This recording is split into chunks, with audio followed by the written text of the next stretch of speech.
Our first question is from Jake Anderson with Kingside Press. Thanks very much, and welcome back, Dan. Big main event coming up, big opponent. I wanted to start with something I asked Dustin as well. I mean, this is a fight that's been called very fan-friendly. Do you get a little more excited for a matchup like this?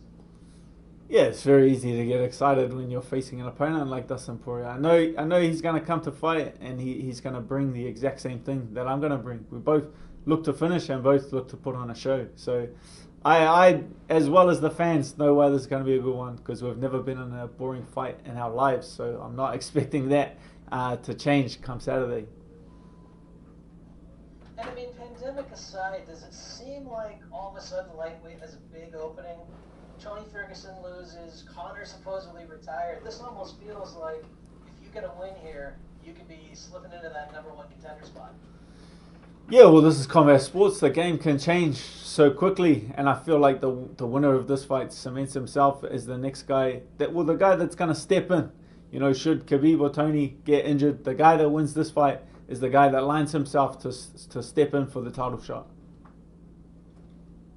And then something kind of hit me, and is that, you know, this is such a big, important fight for your career, obviously, and it's happening not in the best circumstances with the pandemic going on. So how did that impact you coming into this in terms of your training? Did you get the camp that you really wanted? Well, you can look at other fighters capitalizing on this opportunity. You can look at Gilbert Burns. The guys that stay ready, the guys that stay committed, and the guys that want to fight are the ones that are getting fights and the ones that are progressing their career. So I feel like I'm in exactly the same position. I'm here. I'm going to set myself up with a title shot because I can capitalize on the opportunity, because I stayed motivated when, you know, all through this pandemic, all through lockdown, through borders getting shut. I stayed training, I stayed hungry, I stayed fit, and I stayed ready so that I could make the most of this opportunity. You know, I can live with the UFC telling me that they can't get me. I can live with them saying the fight's off because you can't get a visa. I can't live with them coming to me with a fight, them coming to me saying, do you want to fight Dustin Poirier? And I can't accept it because I took my foot off the gas because of some kind of lockdown or quarantine. So I'm coming into this fight motivated and ready. And I was going to ask you about Gilbert Burns because you actually have a win over him. So what are your thoughts on that matchup and him fighting for the welterweight title? Yeah, he was an incredible fighter. He had an incredible skill set when we fought. It's just the nature of the game. Anything can happen inside of that octagon. So I'm happy for him. You know, his success he's found in his career, his success at welterweight, and him challenging for the title. I wish him nothing but success. And last one for me, obviously, with Justin getting past Tony and getting that huge win there, he's got the date with Khabib. Who do you see coming out on top in that fight? How do you see it going? I see that as a challenging fight for Khabib. Honestly, it's a 50-50 in my opinion. If you're gonna design a fighter to give Khabib trouble, it's gonna be a strong defensive wrestler with great cardio and heavy hands, and that is Justin Gaethje's skill set. So that's a 50-50 matchup, and I guess it'll be the toughest test of Khabib's career. And obviously, you'll be happy to fight either one after that. Yeah, definitely happy. I feel like stylistically, me and Gaethje match up well. Two strikers, someone that's going to stand in and trade with me. That's exciting, but it's also exciting to be the one that takes the O of Khabib. That'll be a huge feather in your cap for your career and kind of cements you as one of the best in the world. Well, obviously, a big fight this weekend. First, best of luck come Saturday. Thank you very much. Our next question is from Julian with Independent. Kia ora, Dan. How are you, sir? Yeah, kia ora, how you going? Good, thank you. Just a quick question, man. Obviously, we know the Super Rugby's kicked off. Fans are in the stadium. It's quite awesome. New Zealand taking the lead in terms of fans getting in the park. How excited is it for you to know that you're representing, along with another elite group of athletes in terms of the rugby players, and you're representing the New Zealand flag also on this big stage with the UFC? You can definitely feel, the people in New Zealand getting excited about it and hyped about it, having sport shut down for so long and the future was so uncertain and so unclear. But to have it all turn around so quickly and be able to travel to the US and compete is a lot of motivation for a lot of people, and to see everything getting back on track makes a lot of people motivated that they can get back on and find a bit of normality in their lives. And just tell me, obviously you're based in Auckland, are you a Blues boy? The guys have been doing quite well so far in the out there world competition. Yeah. No, I'm Auckland born and bred, so I'm Blues by default, huh? God bless, man. Thank you so much for your time, eh? Thank you. Our next question is from Carlos Contreras with Millennium. Hey Dan, can you hear me there? Yeah, mate. I wanted to ask you what would you attribute your success in lightweight, since it's one of the hardest divisions to climb up to. You had a lot of really tough opponents this weight that you're now closer to the title fight. So what would you attribute your success in this division, and how would you remember your time in the 145 division? Yeah, featherweight was like my apprenticeship. I view it as my apprenticeship in the UFC. I feel like I got in the UFC a little early, and I knew that when I did sign the contract first a little early, but I was able to learn and develop on the job, and I feel like I finished my apprenticeship up at featherweight, and then when I moved up to lightweight, I made the move back to New Zealand, committed myself full time to City Kickboxing and the coaches there, and that's the only reason why I'm here, and that's the reason why I've found success is my commitment to City Kickboxing and my team in New Zealand. And obviously, when we see you fighting, even if it was in 125 or 155, you cannot help but think that you are a guy that can have the reach for even fighting in welterweight. Has it ever come to your mind to ever fighting in welterweight, since you were speaking about that you fought recently with Gilbert Burns? Yeah, I've fought at all kinds of weight classes throughout my career. Fought some big guys, fought down at 45. So weight classes don't mean too much to me. I'm happy to jump and switch between. I guess as I'm here for a long time. You can guarantee that. So I feel like as I get a little bit older, it gets a little bit harder to take that weight off. I'd be happy to move up to welterweight. Just finally for me, how hard was to make the flight to the States? How many days you had to wait? You had any trouble with your making it to the border? Or how hard was it for you to make it to the States?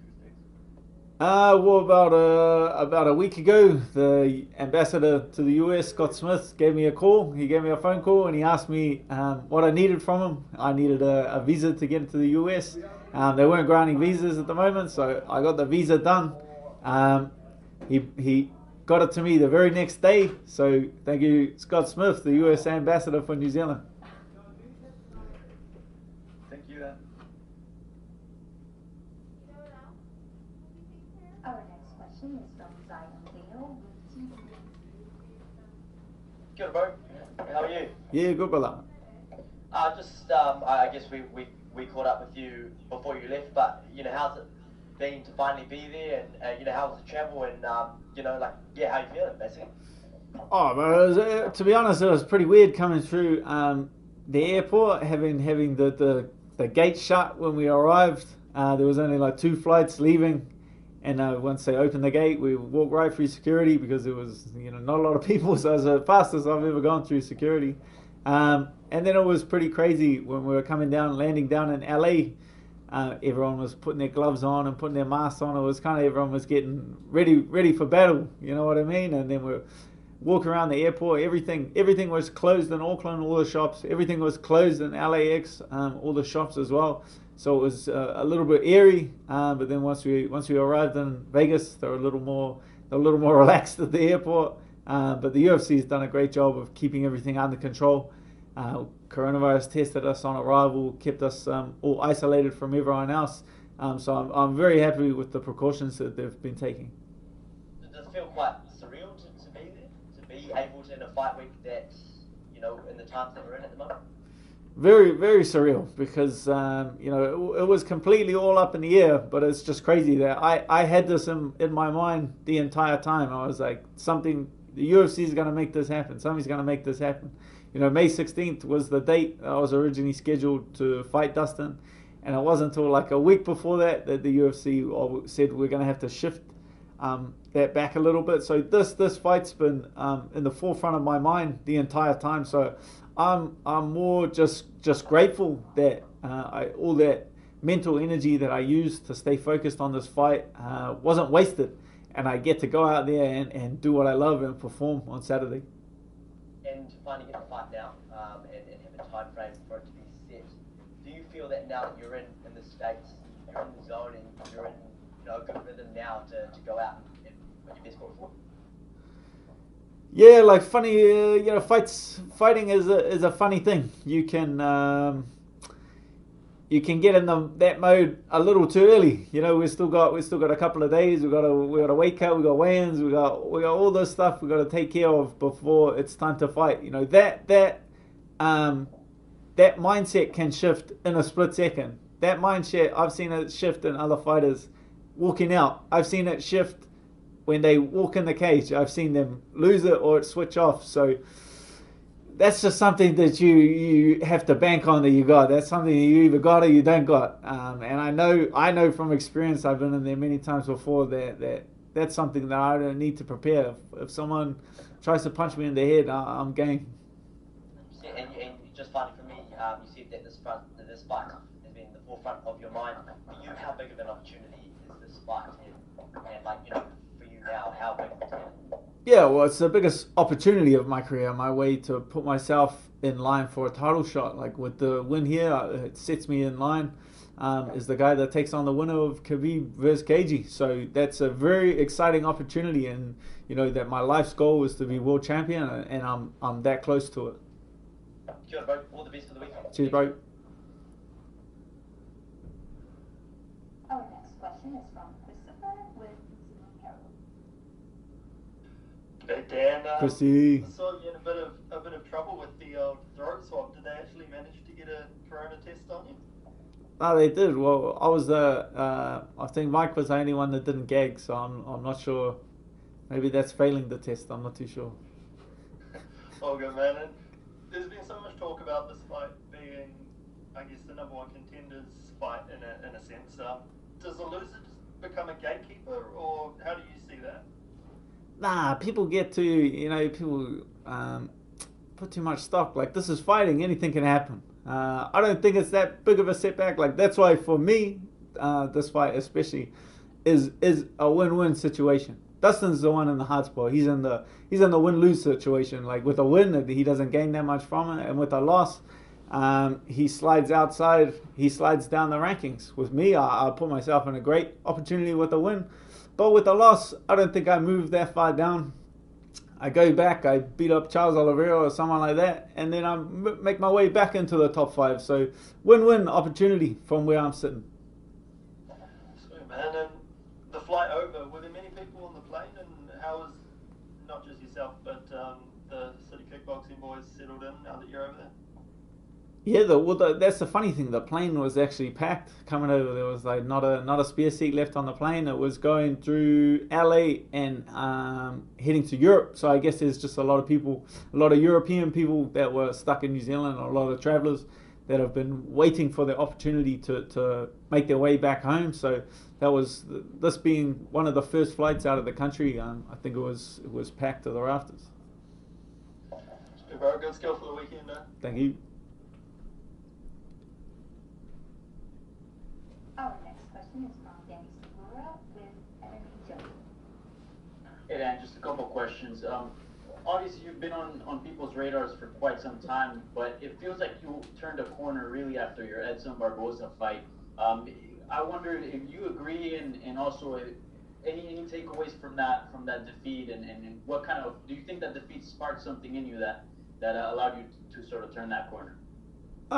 Yes and no. Like, yes and no. It's just the nature of the sport. I was clipped early in that round, and it was kind of just all downhill from there. People read a lot into that fight, but it's just he caught me with a good shot, and if you've ever been caught with a good shot before, you get a flash of white, your ears ring like crazy, and you're set on autopilot for a while.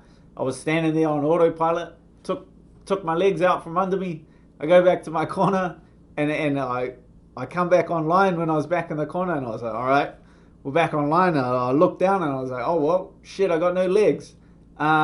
Guess we're going to have to change things up a bit. So, it was just a bit of change of tact, but so to me, it wasn't that big of a deal, but to everyone else, like, they made a big deal, like, saying that you're going to quit, are you going to be done? Like, that's one ass whooping. I had many ass whoopings in my life, inside and outside of the cage. Like, you realize, once you had a couple ass whoopings, you realize that you're not made of glass, and you don't get smashed into a million pieces, and it's not that big of a deal, and you can get back on track. And so, but it also did motivate me, because I had a bit of a chip on my shoulder and a bit of something to prove after that, because so many people were doubting me.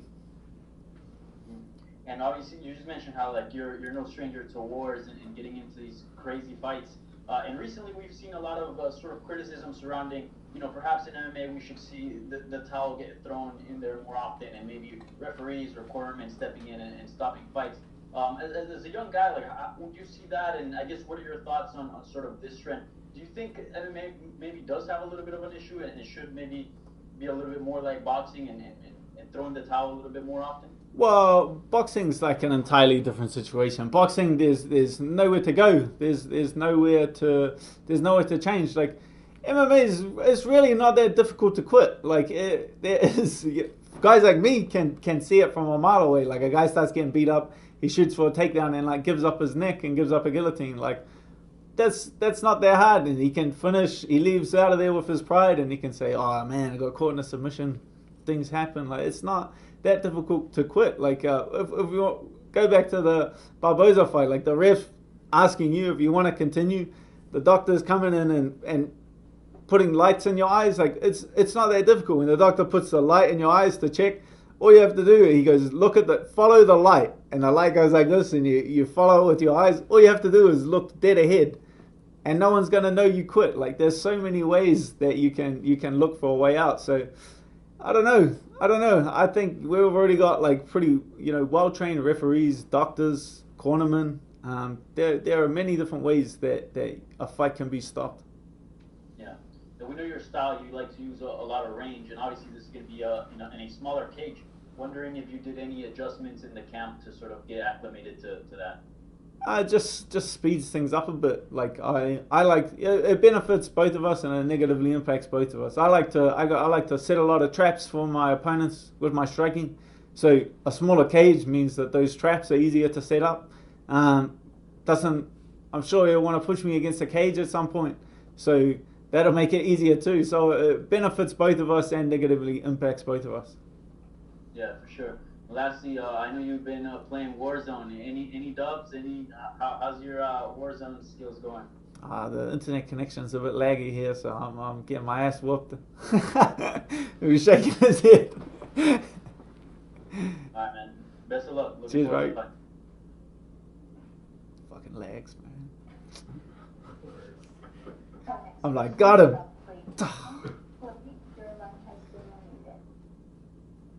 Yeah, how are you, man? Yeah, good. Hey, we've spoken about the trip over with the airports and COVID testing and things like that. I just wondered what's jumped out at you the most about the last few days that's been different to what a normal fight week would look like. I'd say the biggest thing would be the fans. Like, I obviously like the fans and having them there, but I didn't realize I'd miss them this much. Like, you gain a lot of energy from the fans, and even the media. Like, when I go and do media and I get to interact with everyone face to face, you can gain a lot of energy. Open workouts, having the fans there cheering you on, supporting, it's something to look forward to, and you look forward to having them all cheering at weigh-ins, having them all cheering at the fight. So that'll be the biggest thing. Just the interaction with the people. In that same vein, I assume you've been to the Apex before. Have you been before? No, I've been in Vegas since it's been built, but I actually haven't been. I haven't been to the Apex myself yet. So I'm going. I'm going this afternoon for the production interview. So I'm looking forward to checking it out. Yeah, so you're going to get a chance to familiarise yourself with the cage and the surroundings and that sort of thing. Yeah, I'll have a look around. I don't put too much into that. Planning it out. I've had my ass whooped in my own gym before, and that's I train in there every day. So it doesn't really matter too much where I fight. It'll just come down to the day. I know you guys at CKB like to adopt sort of mentalities for different fights. Your last fight here in Auckland was a sort of defend the land type mentality. Do you have a specific one for this fight? Have some fun. Relax. Go out there and perform. You know, that was a lot of pressure. That was a high pressure situation. You know, 10,000 people of your countrymen, sold out arena. They're chanting your name like that. That was a shit ton of pressure. And then after that fight, I was like, I can't wait to go to someone else's hometown, and you know that pressure be lifted. And so this is kind of like that. This is going out there and there being no crowd at all. Just a handful of UFC staff there watching. So I feel like I'm going polar opposites from, you know, the most high pressure situation you could go to all of that pressure being lifted, so I can really just go out there and showcase my skill to the best of my ability. And just finally, I just wondered with your sort of limited preparation or slightly different preparation, whether yourself working with Eugene and your other coaches, whether you switched up your preparation fight week wise. I know you're not doing a lot, but have you switched up anything that you would normally do in terms of your actual prep for the fight? No, not much has changed this week. We come in a little later. Usually I get in Sunday, but I came in Tuesday this time. But I've got used to it already. I've already acclimated. I feel great today. I'm looking forward to going and having my last workout with Eugene this afternoon. So no, I don't think it's changed too much, and I feel just as prepared as I usually would. Cool, mate. All the best for the fight. Thank you. Our next question is from Stephen Morocco. Stephen, you're on.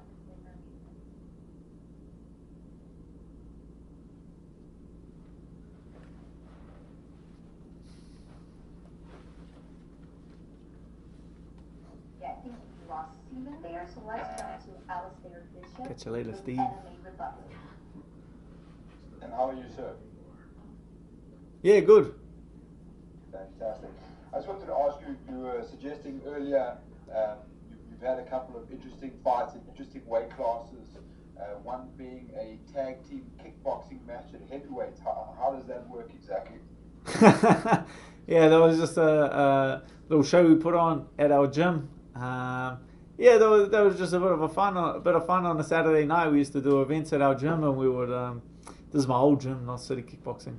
We're bit more Wild West style back in the day, and we would just stack all the mats on crates, and then make a ring in the middle, and then people would just crowd around the crates, and they would be the ring ropes. So if you went to fall out of the ring, all the people would just chuck you back into the middle. And you get back. You could tag whenever you wanted, so you just go out, try to take the other guy's head off, and then you could just come back and tag your mate in. So it's just I guess it's just how we have fun in New Zealand. The next question was about your weight. That was listed. It seems 85 kilos is quite comfortable, your walk around weight. So what's involved with your weight cut to get down to lightweight? Oh, that's me having a little bit of fun. That's me having a little bit of fun on at other people's expense. I definitely don't walk around at 85 kilos. Like I can tell you that much. I was holding a weight. I'll give away the secret. I was holding a weight when I was on the scale. The secret's out now. I also want to ask. I see your flight coming in. Obviously, from South Africa, we know our athletes have to deal with some pretty crazy time zones, as you're well aware. What is your theory? I know a lot of fighters have different theories as opposed to either arrive really early or arrive really close to fight night. So was there a theory in this one to get in as late as possible, or was it just kind of with the corona stuff, you just had to go when you could? I've come through LA for fights, you know, a bunch of times, and I fought in Vegas a few times, been here to support my teammates. So the trip to Vegas is one of the easier ones from Auckland. It's just 12 hours overnight to LA. I sleep like crazy on the plane. I think I slept 10 of the 12 hours. Then I get up, I get on another plane another hour to Vegas. So for me, I don't really skip a beat. So anything on the West Coast is pretty easy to deal with. Okay, awesome. And just in terms of New Zealand, you know, South Africa, for example, is still quite hardly hit with the COVID, and the professional fighters are starting to train. What was the vibe like in the pro gyms during the COVID? Obviously, you know, New Zealand was very proactive and seemed to deal with the virus quite concisely. So what was the vibe like in the gyms when you could train? Oh, it was incredible. Like we went into full lockdown, so our gyms were closed. City Kickboxing was closed for 6 weeks. So 6 weeks all up, we missed out on having all our training partners and our usual routine. So it really made us appreciate it and miss it, because for the last few years, it's kind of something that we've taken for granted. We knew training was on, so you know you can't get that excited about it. But once you take a 6 week break from something you love, and it makes you really appreciate. So everyone came back with a vengeance. I remember, you know, probably my number one training partner, BJ Bland. I had a bit of a game plan coming into the first sparring session back, but I touched gloves. He blew me in the nose, and then we just tried to take each other's heads off. So we just let all that aggression out, let it get back to normal, and then. But it's come right. It's come right. Got my timing back pretty quick. Fantastic. And what was that like, having a name like Dustin Poirier hang over you this time? Did you find motivation come easy dealing with all of this stuff, knowing that Dustin Poirier was on the horizon? Yeah, like that's someone you can't take lightly. So it was very easy to stay motivated throughout the lockdown. I never took my foot off the pedal. It was, you know, when we went into, it's called like level 4 lockdown in New Zealand. You have to stay in your house. Everything's shut. You can only go to the supermarket. Having that fight, you know, being dangled in front of you made it very easy to get out of bed. Made it very easy, you know, under very difficult time to be motivated. I found it very easy to stay on track. Awesome. You've spoken about a few times, the questions come up a few times today about the possibility of getting past Dustin Poirier and the possibility of facing Khabib versus Gaethje. What would it be like to have a fight like that in Auckland? In Auckland, that's got to be a pay-per-view. I think that's a pay-per-view, and unfortunately, New Zealand, Auckland, the city that I'm from, doesn't have a stadium big enough for a pay-per-view. There's one down in Dunedin, so I'm definitely open to shifting the show down to Dunedin and having 30,000-40,000 of my hometown people, home countrymen, supporting me. Fantastic, man. All the best for Saturday night, and we'll catch you on the other side. Thank you. Our last question is from Louise Green with MMA Crazy. Hi, you said previously about, you know, this fight being a fan favorite fight. You know, it's a big main event for you. And you also said about not being able to feed off of the fans, especially with weigh-ins and media day and things like that. So how are you expecting it to be on fight night with no fans to feed off? I guess I'm just gonna feed off the fight. Like when you have a guy like Dustin Poirier standing in front of you trying to take your head off, it's actually pretty easy to get that adrenaline flowing. So it might take a little bit. A couple punches start to land and that adrenaline starts flowing and we start fighting. That's the time that you forget the crowd's even there. Once that initial couple of exchanges get made and you get put on high alert and you really have to focus, you forget the crowd's even there. You forget the referee, the judges are even there, and you just get concentrated solely on the contest and solely on fighting. So I'm expecting that. You know, I'm taking it as it comes until we touch gloves and until we start mixing it up, and then I'm just gonna enjoy the fight and be focused on the fight and let it play out. And you know, would you agree that Poirier is your biggest test to date? Every test is different. Every test is different stylistically. This is the biggest opportunity of my career, so it definitely adds pressure. The biggest name of my career, so that also adds a lot of pressure. But every puzzle is different, and you really don't know how it's going to play out until you get in there. How do you envision it going down? Hey guys, this is Praveen the Boss. Thanks for watching our video. click on the subscribe button to catch all the latest videos from MMA India Show and MMAindia.com. Thanks. Cheers.